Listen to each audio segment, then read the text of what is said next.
Assalamualaikum warahmatullahi wabarakatuh. Selamat datang kembali pada video pembelajaran program pendidikan kesetaraan paket C PKBM Gandhisena pada mata pelajaran Seni Budaya kelas 10. Pada video kali ini kita akan membahas mengenai modul 5 yang berkaitan dengan kolaborasi pertunjukan seni musik tradisi unit 3, kritisi pentas musik tradisimu. Berikut pembahasannya.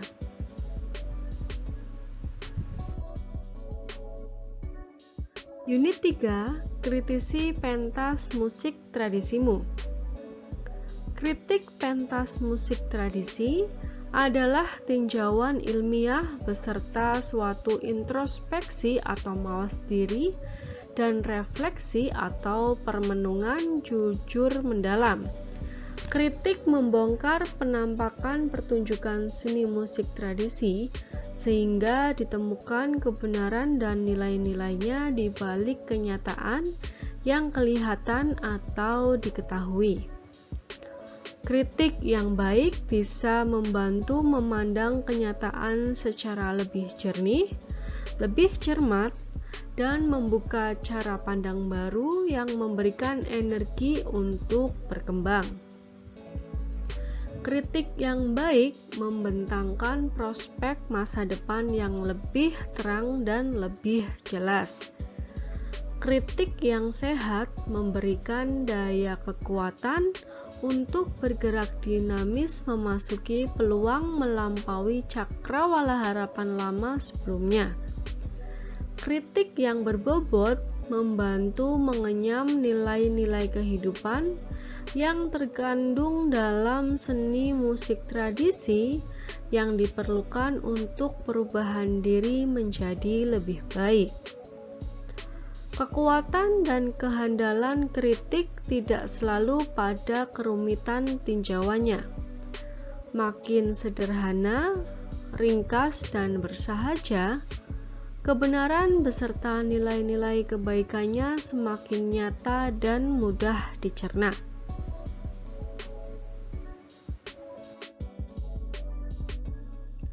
Menilai pertunjukan musik tradisi.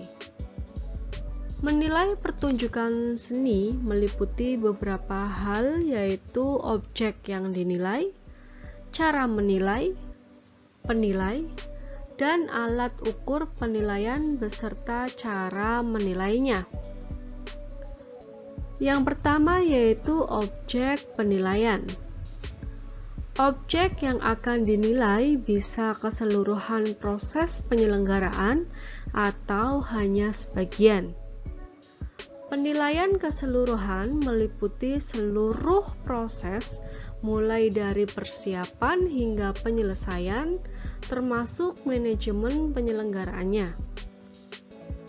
Apabila hanya sebagian, cukup menilai penampilan dan beberapa hal terkait tata laksana pementasan.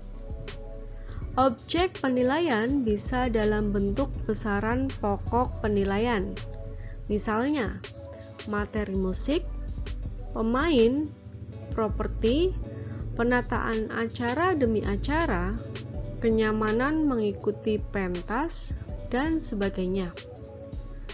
Objek penilaian bisa juga sampai pada rincian yang sekecil-kecilnya. Misalnya, pilihan karya musik, kemampuan membawakan karya musik, gerak-gerik dan kostum pemusik, sikap dan bahasa MC, bentuk dan hiasan panggung, kualitas sound system, cara among tamu menerima hadirin pengunjung, dan sebagainya.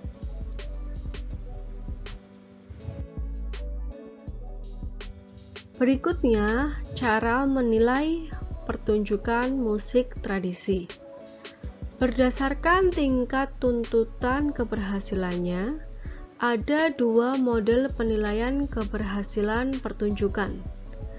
Pertama, penilaian pencapaian seturut tingkat tuntutan tertentu atau aptitude.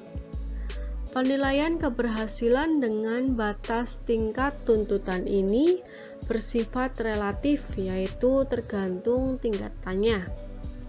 Yang kedua, penilaian keberhasilan berdasarkan kelaziman atau kelayakan yang seharusnya dicapai. Dengan kata lain, tuntutan keberhasilan ini bersifat mutlak atau absolut tanpa mempertimbangkan tingkatan tuntutan. Penilaian bisa diungkapkan secara tertulis maupun secara lisan.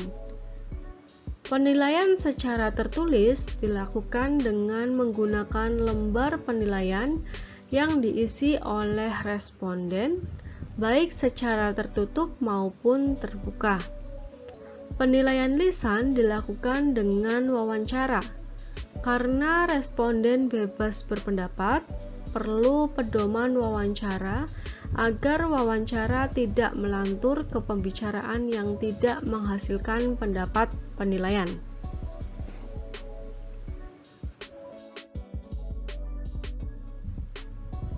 Berikutnya tentang penilai dalam menilai pertunjukan musik tradisi. Penilai keberhasilan bisa dilakukan pihak manapun. Penilaian yang dilakukan sendiri oleh pihak penyelenggara biasa disebut self-assessment. Penilaian ini dilakukan dalam rangka menilai dirinya sendiri. Tentang kejujuran dan kualitas penilaian tentu akan berdampak pada dirinya sendiri. Penilai juga bisa dari pihak luar panitia penyelenggara, misalnya tutor, asesor dari lembaga profesional, steering committee, dan sebagainya yang dianggap lebih objektif sehingga dianggap lebih bisa dipercaya. Hadirin sering dilibatkan dalam memberikan penilaian, entah semua hadirin ataupun dipetik dari antara hadirin. Pemilihan perwakilan hadirin ini bisa dilakukan secara acak maupun terklasifikasikan sesuai keperluan atau purposive. Penilai yang membutuhkan banyak orang untuk membantu mengisi lembar-lembar penilaian atau diwawancarai. Orang-orang yang mengisi lembar penilaian atau diwawancarai ini disebut responden. Sedangkan orang-orang atau petugas yang membantu penilai mengisi lembar-lembar pengamatan disebut pengamat atau observer.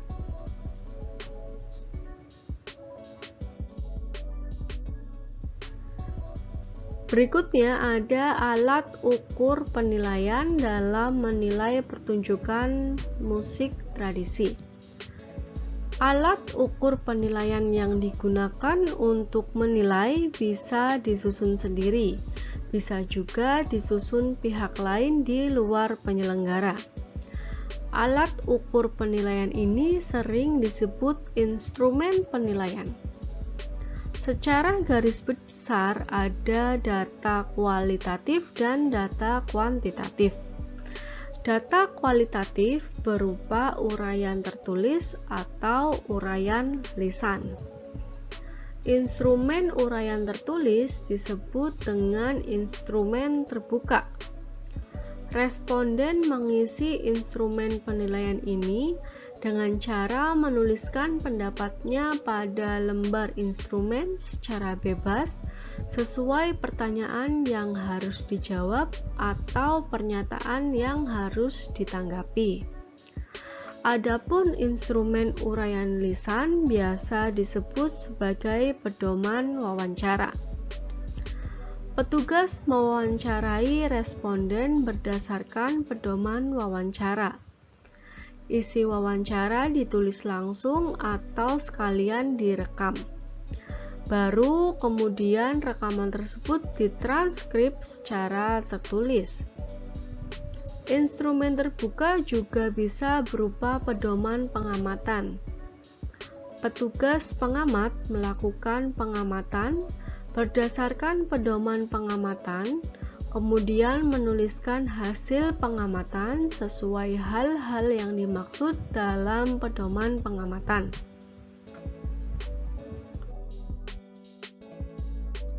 Pembahasan berikutnya mengenai data kuantitatif sebagai alat ukur penilaian dalam menilai pertunjukan musik tradisi. Data kuantitatif berupa angka-angka. Angka-angka bisa diperoleh dari instrumen penilaian yang di dalamnya berisi isian angka-angka atau pilihan angka-angka yang sudah tersedia. Instrumen penilaian untuk data kuantitatif bisa juga berupa kata-kata yang nanti akan dikonversi atau disepadankan ke dalam angka-angka pada saat analisis data. Ciri khas instrumen kuantitatif berupa instrumen tertutup. Instrumen tertutup ini berupa pertanyaan atau pernyataan dengan pilihan jawaban yang telah tersedia. Responden mengerjakan instrumen ini dengan memilih jawaban-jawaban sesuai yang menurut dirinya sendiri. Kelebihan instrumen terbuka lebih memberikan kebebasan responden untuk menyampaikan pendapatnya. Namun, dalam menganalisisnya butuh pemahaman terhadap maksud uraian pendapat responden. Sedangkan instrumen tertutup tetap memberi kebebasan kepada responden, namun sebatas pilihan yang telah tersedia. Tetapi, cara menganalisisnya lebih cepat karena ia menggunakan komputer. Begitu angka-angka dimasukkan, hasil analisis data langsung jadi nyata. Demikian pembahasan mengenai modul 5 unit 3. Kami dari PKBM Gandisena mengucapkan terima kasih. Sampai jumpa pada video-video pembelajaran berikutnya. Wassalamualaikum warahmatullahi wabarakatuh.